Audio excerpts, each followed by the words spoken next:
సత్యసాయి జిల్లా పెనుగొండ వెంకటేశ్వర స్వామి ఆలయంలో పోటాపోటీగా ప్రక్షాళన పూజలు నిర్వహించారు మాజీ మంత్రులు శంకర్ నారాయణ, ఉషశ్రీ చరణ్.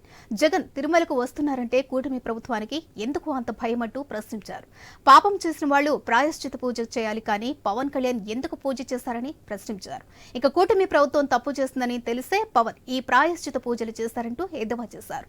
లడ్డు వ్యవహారంపై సీబీఐ ఎంక్వైరీ చేసి నిజనిజాలను వెలికితీయాలంటూ డిమాండ్ చేశారు మాజీ మంత్రి ఉషశ్రీ.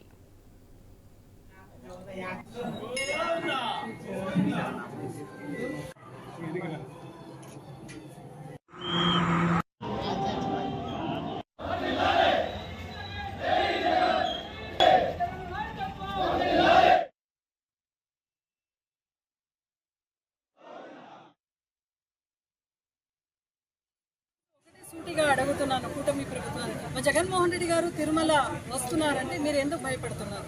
అంటే ఆయన తిరుమల దర్శనం చేసుకుని బయటికి వస్తే మీ పాపాలని బయటికి వస్తాయన్న భయమా మీకు? పవన్ కళ్యాణ్ గారు కూడా ఎవరైనా తప్పులు చేస్తే ప్రాయశ్చితం కోసం దీక్ష చేస్తారు.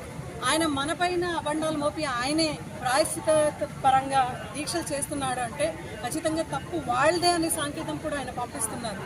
ఎందుకంటే మనం చూస్తున్నాం, జగన్మోహన్ రెడ్డి గారు తిరుమలకు వస్తున్నారంటే అందరికీ కూడా ఎమ్మెల్యేలు, ఎంపీలు ఎవరైతే ఉన్నారో, మళ్ళా జెడ్పీలు, అదేవిధంగా ఎంపీపీలు అందరికీ కూడా 41A నోటీస్ జారీ చేసినారు. మీకు ఎందుకు అంత భయం? ఎవరైనా తిరుమలకు వెళ్ళినా కూడా మేము ప్రోటోకాల్ ప్రకారం వెళ్తాము, దర్శనం చేసుకుంటాము, దేవుని దర్శనం చేసుకుంటాము, ఆశీస్సులు తీసుకొని బయటకు వస్తాము. మీరు ఎందుకు అంత భయపడుతున్నారు?